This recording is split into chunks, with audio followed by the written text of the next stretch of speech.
Matapos maganap ang mga hindi inaasahang pangyayaring yon, tinahak na nga nila Lolo Ruben ang daan pauwi. Pagpasok ni Antonio sa kubong yon ay ang paglaho rin ng gabay ni Lolo Ruben. Matapos yan ay inalalayan si Lolo Ruben ng kanyang mga kasangga sa pag-alis nito sa baryong yon. Pinagkukumpulan na kasi sila ng mga aswang na animoy isang maling galaw lang ay susugod na ang mga ito. Sina Rufus at ang berdugo ay handang-handa na sa kung anumang gagawin ng mga aswang na nandoon. Nag-aangil ang mga aswang na tumititig sa kanila habang lumalakad sila papaalis sa baryo. Nag-aangil din ang mga yon sa hindi maipaliwanag na kadahilanan. Noong mga oras na yon ay parabang unti-unti nang nawawala ang malay ni Lolo Ruben. Tiwala naman siya sa kanyang mga kasangga na hinding-hindi siya nito pababayaan. Matagumpay naman silang nakaalis sa baryong yon na walang naganap na pakikipaglaban. Matapos nilang makaalis dito ay kitang-kita ni Rufus ang pagtatakbuhan ng mga nilalang papalapit sa namatay na kanang kamay ni Antonio. Maliban sa mga aswang na yon, ay ang paglapit din dito ng mga alagad ng kanang kamay ni Antonio. Mga matataas na uring engkantong itim na kung tawagin ay galmog. Sobrang bihirang makita ng mga ganong engkanto at sila ay nalimot na sa mga nakatira dito sa aming lugar. Gawa ng hindi talaga nagpapakita ang mga galmog sa tao dahil sa napakalayo ng mga tirahan nito sa mga sibilisasyong ginawa ng tao. Ayon kay Lolo Ruben, na ang mga galmog ay kusang lumilipat ng tirahan kapag medyo marami na ang mga taong naninirahan di kalayuan sa kanilang lugar. Umiiwas yon sa gulo at tahimik lang ang mga itong naninirahan. Hindi mo mapagkakamalang mababangis ang uri ng galmog sa kadahilanang bibihira lang itong magpakita. Pero kahit ganyan ang estado ng galmog, ay meron din niyang itinatagong kabangisan. Dagdag pa ni Lolo Ruben na nakalaban rin yon ni Lolo Inko noong mga panahong nabubuhay pa ito. Sa dinami-rami ng mga nilalang, itong uri lang ng galmog ang nagpahirap kay Maestro Inko. Sa kadahilanang meron itong animoy hangin na mga katawan. Di yon basta-basta tinatamaan ng kahit na anong sandata, mapa-espiritual man o aktwal. Ang tanging makakapuksa lang sa mga galmog ay ang mga gamit na merong kargang buhay na sinaunang salita. Sa panahon nila Maestro Inko, ay 4 lamang silang antingero na nakakaalam sa pangalawang penakulo ng lihim na karunungan. Pero kahit hindi na yon gamitan ni Maestro Inko ng kanyang mga malalalim na aral, ay kayang-kaya ng puksain ang mga galmog ng tagapagbantay ng krus ng batis. Magmula nung nakapatay si Maestro Inko ng galmog, ay hindi na muli itong nasilayan ni Lolo Ruben. Balik tayo sa kwento.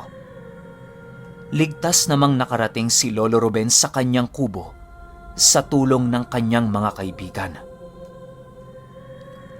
Ben, hayaan mong gamutin namin ang mga malalalim mong sugat. Wika ng hari ng mga engkanto kay Lolo Ruben. Sige. Pasensya na kayo. Hinang-hina na talaga ako. Maraming salamat sa inyong tulong sa akin, mga kaibigan. Wika ni Lolo Ruben kahit hinang-hina na ito. Matapos magwika ni Lolo Ruben, ay hinatid siya ng kanyang mga kaibigan sa balon. Agad namang lumitaw ang diwata upang hatiran ng tulong si Lolo Ruben. Marami kasing alam ang diwatang yon pagdating sa mga uri ng halamang gamot. Sumalok yon sa balon at meron itong inilagay sa tubig na isang halamang gumagalaw. Ben, inumin mo. Makakatulong yan sa pagbilis ng paggaling mo. Wika ng diwata ng gubat.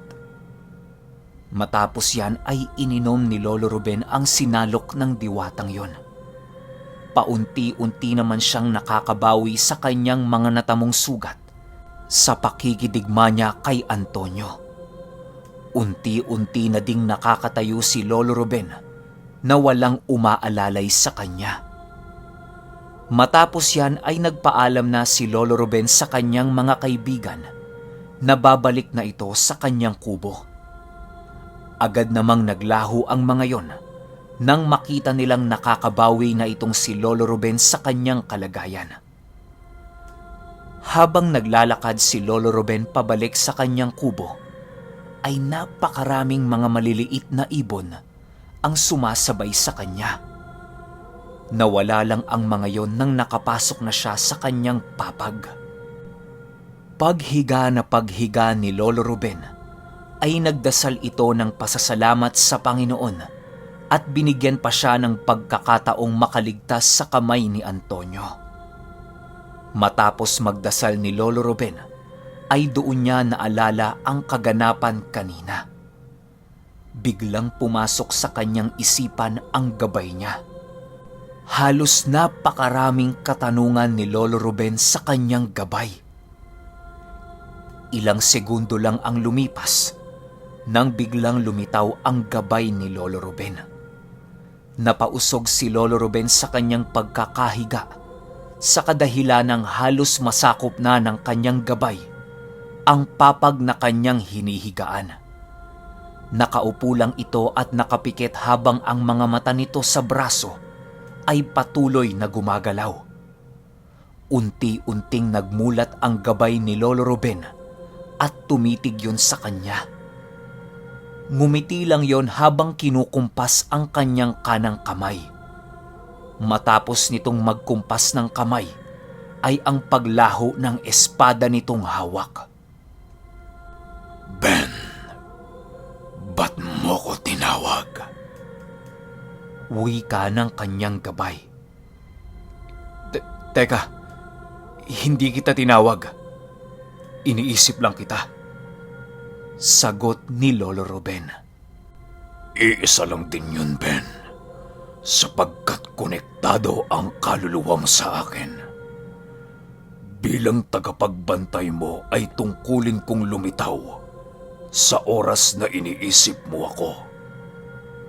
Alam mo ba, Ben, ako'y dating isang ordinaryong gabay mo lang.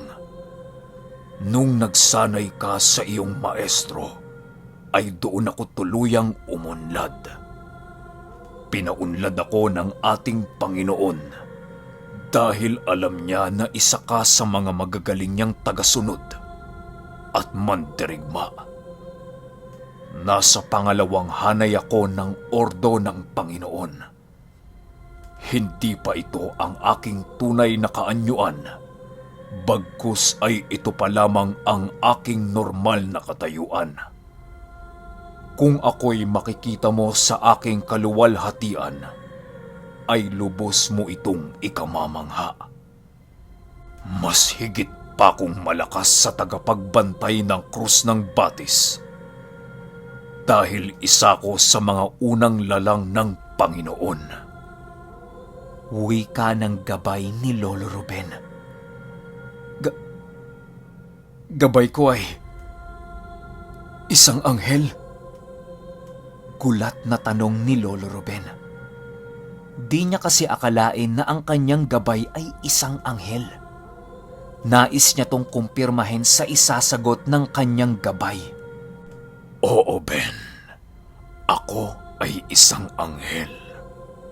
Mas mataas ako ng di hamak sa mga arkanghel. Pumapangalawa ko sa Seraphim. Ito din ang dahilan kung bakit hindi ako lumitaw noong mga panahong nasa baryo ka ng manggagamot. Alam kong makikilala ko nila Sinag at ng Apo roon. Kung sakaling lumabas man ako sa lugar na yon, ay maaaring gawin ka nilang apo roon at hinding-hindi ka na makakabalik pa sa mundong ito.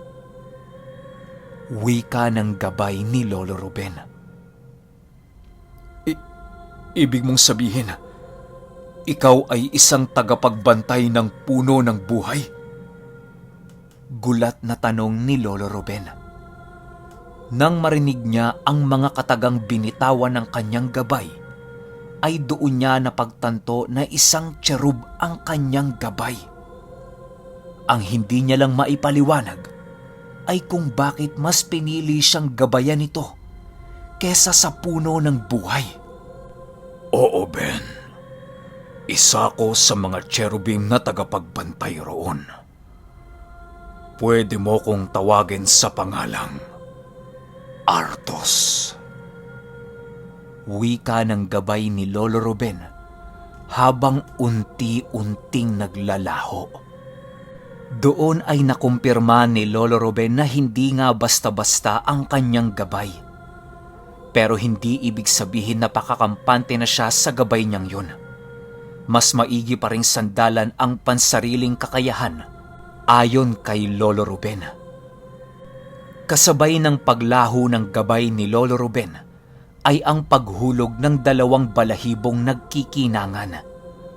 Matapos nitong mahulog ay bigla din itong naglaho. Sa bawat paglipas ng gabing yun, ay doon napapaisip si Lolo Ruben kung si Satanas din ba ay isang cherubim na kinondena ng Panginoon.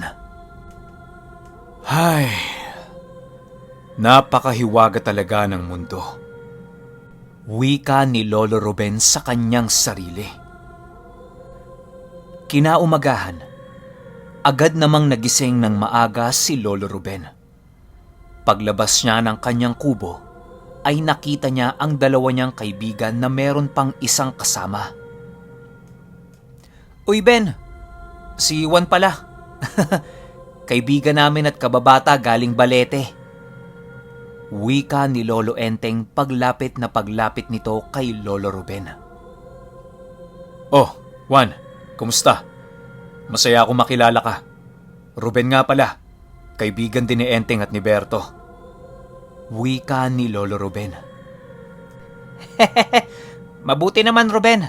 Masaya ako makilala ka. Sagot naman ni Juan. Matapos yan ay inihipan ito ni Lolo Ruben upang tanda na isa na niya itong kaibigan. Mahirap na. Baka may mapusok na bagong lipat na naman ang masasagi nito sa lugar niya. Ilang minuto lang ang lumipas ay napagdesisyonan ni Lolo Berto na magluto ng saba gawa ng hindi pa nag-aalmusal ang mga ito. Agad namang kumuha si Lolo Ruben ng mga saba sa loob ng kanyang silid upang ipaluto kay Lolo Berto. Naging masaya ang tagpo ng kanilang maghapon sa bahay ni Lolo Ruben. Hindi lumipas ang araw na yon na walang nagaganap na inuman. Kailangan kasi nilang ipagbunyi ang pagiging magkaibigan ni Lolo Juan at ni Lolo Ruben. Napakahusay mo din pala sa inuman, Juan. Wika ni Lolo Ruben. Sus, oo naman Ruben. Batak na batak ako sa inuman noong nasa Balete pa ako eh. Sagot naman ito. Sumapit ang hapon nung mga oras na yon na naging masaya ang kanilang inuman. Habang papasapit ang 6:00 ng hapon, ay biglang merong narinig si Lolo Ruben. Teka lang. Tumahimik muna kayo. Wika nito. Agad namang tumahimik ang mga ito upang makiramdam din sa paligid.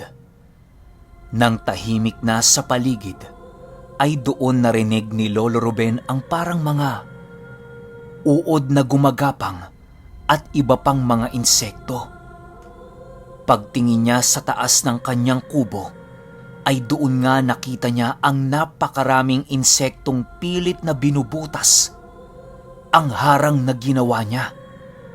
Alam niyang madaling masira ang mga yon, kaya inusalan niya ito ng pangpatibay sa harang. Yun nga lang, pansin din niya ang paghina ng kanyang mga kasama sa kadahilanang parang nauubusan ng hangin ang mga ito. Itinigil yon ni Lolo Ruben at pinapasok niya ang mga yon sa loob ng kanyang tahanan. Pasok kayo! Dali! Enteng! Berto! Juan! Pasok na sa kubo! Sigaw at natatarantang wika ni Lolo Ruben. Matapos yan ay nagsitakbuhan ang mga yon patungo sa loob ng kubo ni Lolo Ruben. Samantalang si Lolo Ruben ay nakaupo lang sa mesa habang nakapikit at nag-uusal. Agad din namang nagsilitawan ang mga kasangga ni Lolo Ruben dahil sa pagtawag niya rito. Ang mga laman lupang kanyang kasangga ay pilit na itinataboy ang mga pesteng gumagapang sa harang. Ang garong at ang laman lupang kasangga ni Lolo Ruben ay halos ubusin na ang mga insektong pilit na gumagapang sa may akasya. Matapos matawag ni Lolo Ruben ang kanyang mga kasangga, ay dali-dali din naman itong pumasok sa loob ng kanyang kubo upang kunin ang kanyang latigo at punyal. Kakailanganin niya yon sa kadahilanang ang angkan ng hanagob ang susugod sa kanyang lugar.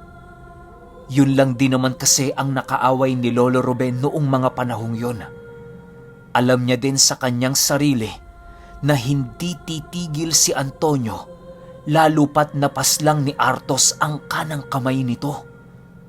Noong nakuha na ni Lolo Ruben ang kanyang mga gamit, ay agara naman ang paglabas nito upang mahatiran ng tulong ang kanyang mga kasangga. Paglabas ni Lolo Ruben ng kanyang kubo, ay doon niya nakita ang mga kasama ni Antonio. Naroon ang mga yon sa dulo ng palayan na animoy mga estatwa dahil sa hinding-hindi mo ito makikitaan ng paggalaw ng kahit na anong parte ng katawan nila. Nakabelo ng itim ang mga yon na halos matakpan na ang buong pagkakakilanlan ng mga ito. Samantalang si Antonio ay nakatayo sa dulo habang umaapoy ang mga mata nito.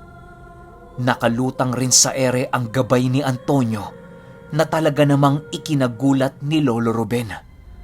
Sa pagkakataong ito, ang gabay ni Antonio ay naging kulay pula na ang kasuotan. Wala na din itong mga nakataling kadena, bagkus ay meron itong animoy patalim na nakapalibot sa kanyang talukbong. Nakahawak din ito sa isang espadang umaapoy na merong malaalon ang disenyo. Pagtingin na pagtingin dito ni Lolo Ruben ay napatigil siya ng bahagya. Hinanap niya ang mambabarang nakaliwang kamay ni Antonio. Agad namang nasipat ito ni Lolo Ruben sa likod ng hari ng mga hanagob na ikinukumpas ang kamay nito upang kontrolin ang mga peste. Ang tanging ikinagulat na lamang dito ni Lolo Ruben ay ang kanang kamay ni Antonio na nakatayo sa gilid niya.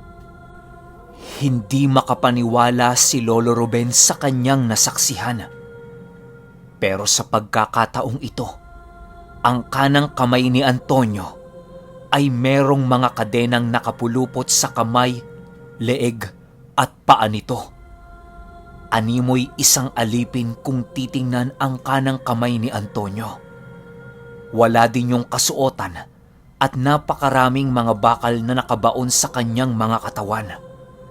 Meron din itong mga simbolo sa dibdib at may tarakyo ng isang punyal na pinalibutan ng mga maiitim na ugat. Kitang-kita yon ni Lolo Ruben, gawa ng napakaliwanag ng buwan noong mga panahong yon. Magbabandang 7:00 pa lang ng mga oras na yon, kaya hindi pa gaanong kalaliman ang gabi. Sa pagtingin dito ni Lolo Ruben, ay sinubukan niyang bilangin ang dami ng mga ito. Meron kasi itong 3 hanay at sa likod naman ang hari ng mga hanagob at ang 2 kamay nito. Sa itaas ng mga yon ay ang kanilang gabay. Yung 3 hanay ay meron itong 5 bilang patayo at meron namang 3 bilang pahalang. Ang nasa likod ng mga yon ay merong dalang tig-iisang sulo na pinapalibutan ng mga peste. Ilang minuto lang ang lumipas ay napansin ni Lolo Ruben na kumakain ng lupa ang unang 3 tao na nasa unahan.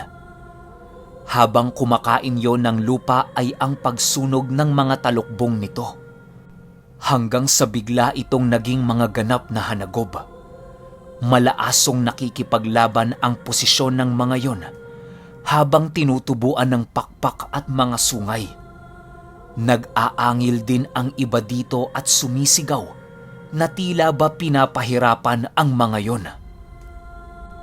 Ben, maghanda ka. Yan ang pangkat ng mga mandirigmang hanagob na hawak ni Antonio. Ang nasa kaliwa ay kalahating mambabarang. Ang nasa gitna ay ang mismong mandirigmang hanagob ni Antonio. Yan ang pinakamalakas sa grupong yan. At ang nasa kanan ay ang hawak ng kanang kamay ni Antonio na merong pambihirang lakas. Wika ni Haring Rufus. Habang nagsasalita si Haring Rufus, ay merong ginagawang kakaiba itong si Antonio. Sinugatan niya ang kanyang mga kamay sa hindi malamang dahilan at matapos yan ay sinalo ng kanang kamay ni Antonio ang dugong tumutulo sa hari ng mga hanagob. Tumingin yon ng dahan-dahan kay Lolo Ruben habang nakangisi. Pagkatapos mainom ng kanang kamay ni Antonio, ay bigla iyong lumiyad. Lumiyad yon ng lumiyad hanggang sa magsilabasan ang mga buto nito sa kanyang mga balat na nangingitim. Umaangil ang malademonyong nilalang na yon matapos nitong mailabas ang mga buto sa kanyang katawan. Nagkaroon na din ito ng mga nagliliwanag na mga simbolong nakaukit sa kanyang katawan. Ben! Ben! Isa yang selyo! Tawagin mo na ako! Wika ng gabay ni Lolo Ruben. Nung akmang tatawagin na niya ang kanyang gabay, ay biglang nawala si Antonio at lumitaw yun. Di kalayuan kay Lolo Ruben. Huli ka na, sapagkat tapos na ang nakahandang selyo sa cherubim na gabay mo. Akala mo siguro pupunta ako dito nang hindi nakahanda para sa gabay mo, no? Ang tanging malakas na lang nakalaban namin dito ay ang gabay mo. Ngayong wala na siya, ay talaga namang alam na kung sino ang magwawagi.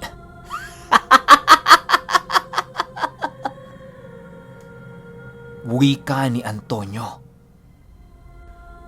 Ben, sa pagkakataong ito ay hindi mo na ako maaasahan.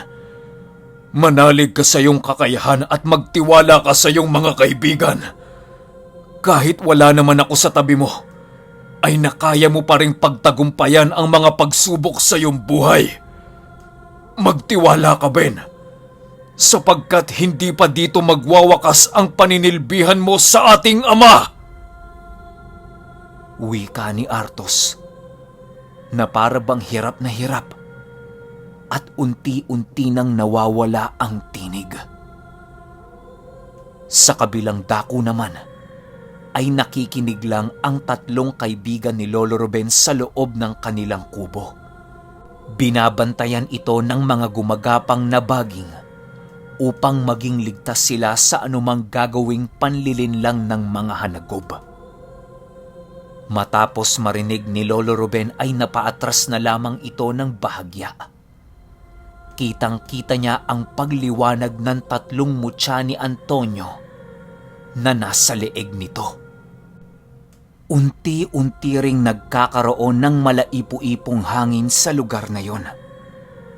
Bigla din namang bumuhos ang napakalakas na ulan kahit merong mga bituin sa kalangitan. Gulat na gulat si Lolo Ruben dahil sa nakakaya ni Antonyong tawagin ang lahat ng abilidad ng 3 mutyang hawak niya. Ang kanang kamay rin nito ay nakita niyang unti-unting umaapoy ang mga butong nakalabas sa buong katawan nito. Nagsilabasan rin ang napakaitim nitong mga nagsisitalasang ngipin. Bumabaga rin ang lalamunan nito at unti-unting lumubog ang mga mata ng kanang kamay ni Antonio.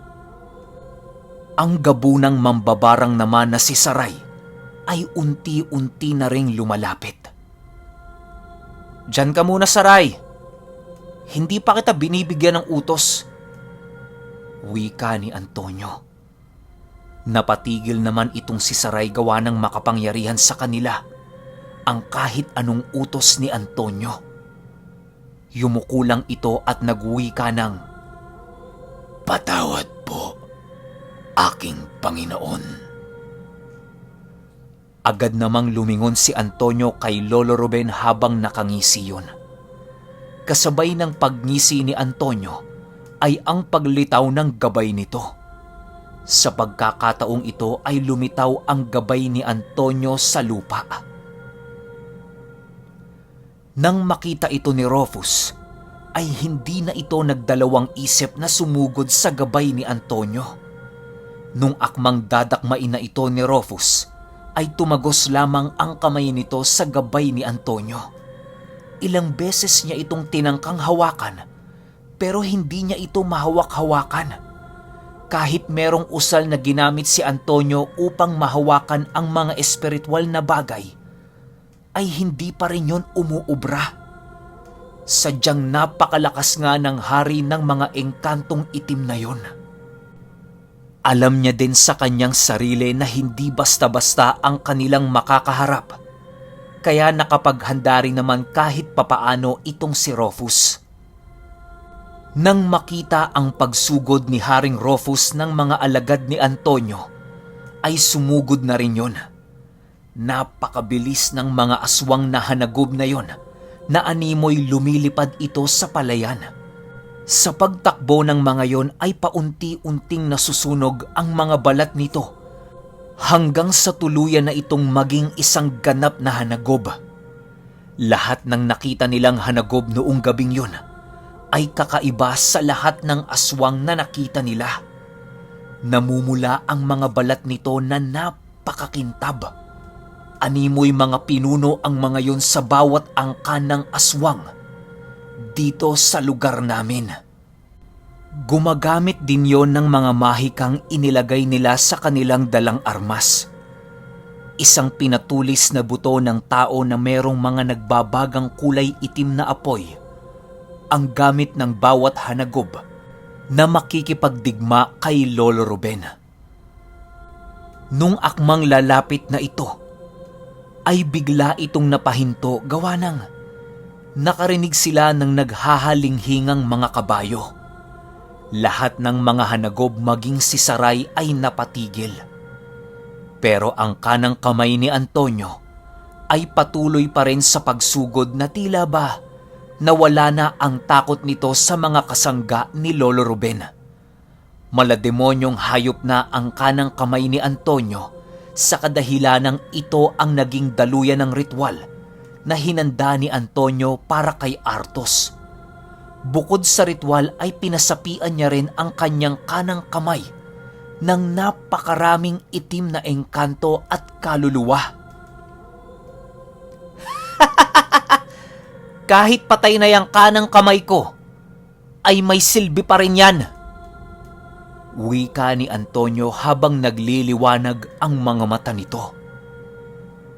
"Huwag kang pakampante, Antonio, sapagkat nasa sakop ka pa ng lupain ko," wika ni Lolo Ruben habang unti-unting binubunot ang kanyang punyal. Bigla namang lumitaw ang grupo ng mga tikbalang upang sanggain ang puwersa ni Antonio doon sa palayan. Paglitaw ng mga ito ay walang habas itong hinampas ng kanang kamay ni Antonio hanggang sa mabutas ang hanay ng mga tikbalang. Napakaraming engkanto ang namatay nung mga oras na yon.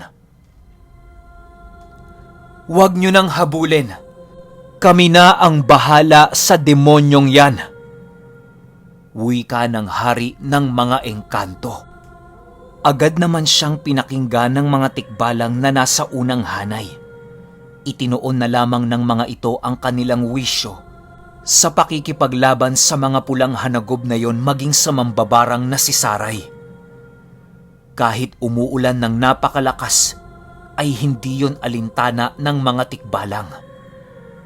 Ilang minuto lang ang lumipas ay sumugod na ang mga hanagob dito sa hanay ng mga kasangga ni Lolo Ruben. Napakatinding digma ang naganap sa lugar na yon. Habang nakikidigma ang mga tikbalang sa mga hanagob, ay merong tinatamaan ng kidlat sa mga ito. Hanggang sa paunti-unting naubos ang mga tikbalang na nasa unang hanay. Ang iba sa mga ito ay nahihigop ang kaluluwa dahil sa mga usal na binabato ng mambabarang. Umaapoy na sa galit ang maharlikang tikbalang nakasangga ni Lolo Ruben at walang pag-aalangan ay ginamit na nito ang mutya ng diwatang hawak niya. Umapoy ang tikbalang yon at biglang nag-iba ang kaanyuan nito. Naging isa itong napakakisig na lalaki na merong nag-iisang mata na nagliliyab. Merong lumilitaw na nagbabagang mga bato papaikot sa tikbalang na yon. Ben, mag-iingat ka. Sasamahan ko muna sa laban ang mga kalahi ko. Wika ng tikbalang.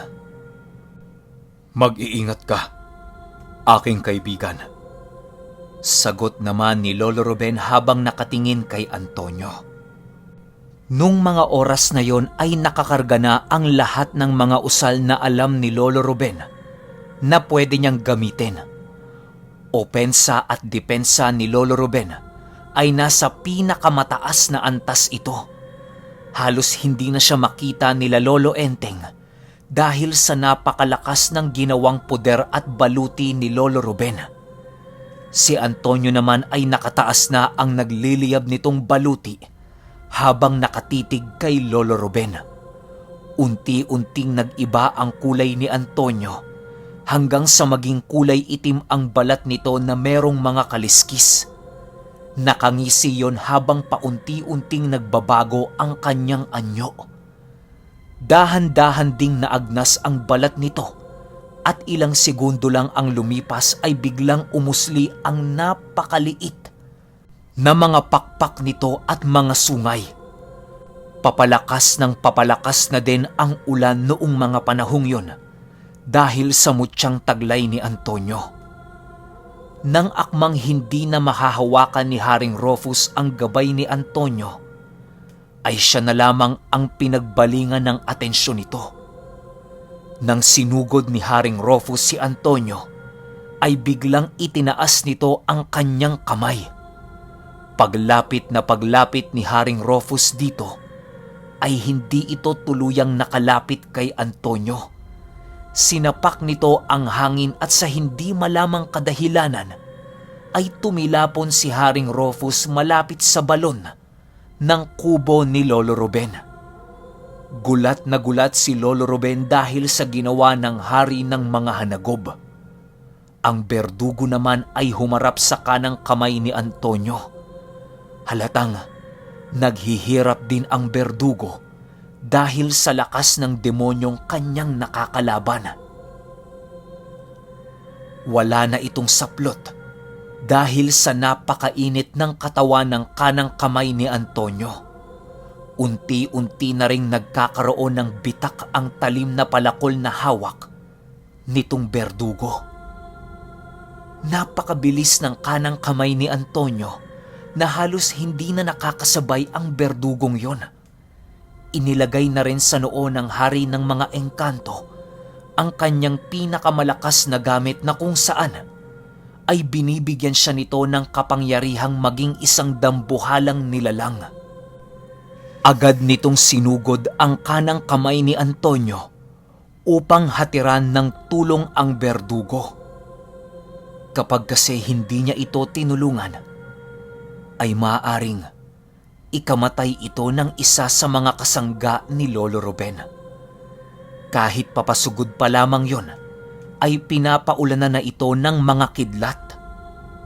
Buti na lang at hindi yon tinamaan dahil sa mga ginawang pag-ilag ng hari ng mga engkanto.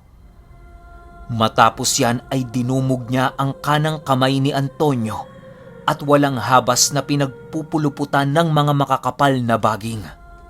Sa bawat pagpulupot nito ay ang pag-apoy naman ng mga baging na yon na parabang nasusunog. Matapos yan ay biglang lumipad si Antonio at susugod na ngayon kay Lolo Ruben. Sa pagkakataong ito ay wala nang kasangga si Lolo Ruben na maaaring tumulong sa kanya. Siya kontra sa gabay at sa hari ng mga hanagob. Pagsugod na pagsugod nito ay naramdaman nila Lolo Enteng na parang masisira na ang kubo ni Lolo Ruben dahil sa lakas ng hampas ng hangin dito. Animoy bumabagyo pero doon lamang mismo sa lugar ni Lolo Ruben. Nang makalapit na ito kay Lolo Ruben, ay wala itong pag-aatubiling nagpakawala ng mga paghampas ng mga kadena ng kanyang espada. Sa bawat ginagawa ni Antonio ay ginagawa rin ito ng gabay niya na animoy iisa lang ang isipan ng mga yon. "Ano na, antingero? Kaya mo ba ang hagupit ng kapangyarihan ko? O isa ka din sa malalakas na manggagamot? Nababawian ko ng buhay." Sigaw ni Antonio. Hindi naman nakaimik si Lolo Ruben sa kadahilanang nag-uusal ito sa kanyang isipan ng napakabilis. Napakahaba kasi ng usal na ikinakarga niyang pang-opensa sa latigo at punyal niya. Matapos maikarga ni Lolo Ruben ang kanyang mga usal sa kanyang gamit, ay nasangga niya ang pag-atake ni Antonio. Nang masangga niya ito ay agad namang pinuluputan ang kanyang anino ng hindi mabilang na kadena. Nakangisi lang naman si Antonio dahil sa ginawa niya dito kay Lolo Ruben. Nagsisisigaw na si Lolo Ruben sa kadahilanang naparalisa siya ng tuluyan ni Antonio. Nung akmang itatarak na ni Antonio ang kanyang kamay sa dibdib ni Lolo Ruben, ay nasanggayo ng kaibigang laman lupa ni Lolo Ruben. Sa sobrang galit ni Antonio dahil sa ginawang kapangahasan ng nilalang na yon, ay tumawag pa ito ng mga engkantong itim upang tuluyan ng malipol ang lahat ng kanilang kalaban. Ang tinawag na nilalang ni Antonio ay kilala sa pangalang Gawen-Gawen. Isa itong engkantong itim na halos kasing laki rin ng puno. Napalingon si Lolo Ruben doon sa palayan at nakita niya ang 4 na mga nilalang na tinawag ni Antonio. Hawak-hawak na ni Antonio ang lamang lupang pangahas. Kinain niya ito ng buo na siyang ikinamatay nito. Agad namang nakawala si Lolo Ruben sa pagkakagapos ni Antonio. Matapos makawala ni Lolo Ruben ay sinugod nito si Antonio gamit-gamit ang kanyang latigo at punyal. Inabot sila sa ere sa kanilang ginawang pagbubuno sa bawat isa. Nagpapalipad hangin na rin si Lolo Ruben ng mga malalakas na tigalpo upang mabawasan ang likse at bilis ni Antonio. Palakas na ng palakas ang mga ito sa kadahilanang mag-aalas 9 na ng gabi. Mas maiging hindi nila paabutin ng hating gabi upang maiwasan nilang makalaban ang mga yon sa kanilang pinakamalakas na estado. Pagkahampas dito ni Lolo Ruben ng latigo, ay napuluputan si Antonio. Agad namang hinatak ni Antonio ang latigo upang lumapit si Lolo Ruben. Paglapit ni Lolo Ruben ay agad nitong nasangga ang dalawang espadang hinataw sa kanya. Espada yon ni Antonio at ng gabay niya. Halos lamunin na si Lolo Ruben ng putik at baha dahil sa ginawa ng hari ng mga hanagob. Napakalakas na kasi ng bagyo nung mga oras na yon, kaya halos malunod na si Lolo Ruben sa baha. Habang tumatakbo ang oras ay ang pagsapaw ng kapangyarihan ni Antonio dito kay Lolo Ruben. Naghihirap na talaga si Lolo Ruben na talunin ang hari ng mga hanagob na yon. Habang napakalakas na ng tensyon sa may bandang palayan, kung saan naglalaban ang mga tikbalang at mga hanagob, ay doon din tumulong ang mga gaweng-gaweng na tinawag ni Antonio. Sa sobrang galit ng maharlikang tikbalang, ay sinugod niya ang mga yon upang pagsabay-sabayin na. Agad niyang napatay ang isa sa mga ito, at di nagtagal ay naubos niya ang mga yon na naging sanhi upang magkaroon siya ng malubha at malalalim na sugat. Halos hindi na makatayo ang tikbalang kahit na nasa pinakamalakas na niya itong anyo. Ang mga tinawag naman ni Antonio ay biglang naglaho na parang isang abo. Patuloy pa rin ang paglalaban ng mga hanagob at mangkukulam kontra tikbalang. Kahit umuulan ng kidlat noong mga panahong yon, ay hindi alintana ng mga tikbalang. Paswertihan na lang kung sino ang unang tatamaan ng kidlat. Basta ang mahalaga ay mapigilan nila ang mga hanagob na yon. Marami na ring napapatay si Saray gamit-gamit lamang ang kapangyarihan ng barang. Tumatawa yon ng napakalakas sa tuwing siya ay nakakapatay ng tikbalang. Habang ang mga tikbalang naman ay galit na sa kanya dahil sa napakarami ng buhay ang kanyang kinuha. Ang kanang kamay naman ni Antonio ay naghihirap na dahil sa pinagtulungan na ito nila Haring Rufus. Baon na yon sa lupa habang nagpupumiglas upang makatayo. Nang makita ito ni Antonio, ay bigla nitong iniwan si Lolo Ruben upang sugurin sila Haring Rufus. Nang makita ito ni Haring Rufus, ay agad niyang tinanggal ang ulo ng kanang kamay ni Antonio sa katawan nito. Nahuli si Antonio ng dating at sa hindi malamang dahilan ay umatras yon at tumungo sa kung saan naroon ang mambabarang. Biglang lumabas ang gabay ni Lolo Ruben at sinugod nito ang mga hanagob sa palayan.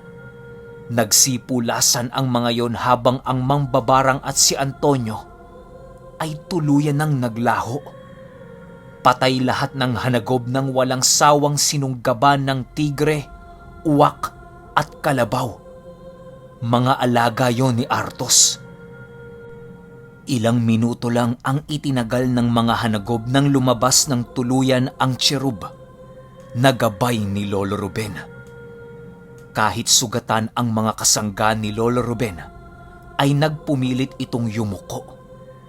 Pagpapakita ng respeto sa isa sa mga mataas na lalang ng Panginoon. Kahit ang tikbalang nasugatan, ay pinilit niyang yumuko upang ipakita din ang kanyang pagrerespeto dito. Sila Lolo Enteng nung mga panahong yon ay nakatulog dahil sa napakalakas na mga presensya na nasa loob. Matapos ang labanan ay biglang lumitaw ang Diyosang tagapangalaga ng balon upang maghatid ng tulong sa mga nasawi at sa mga sugatan. Napakaraming nasawi sa labanang yon, ayon kay Lolo Ruben.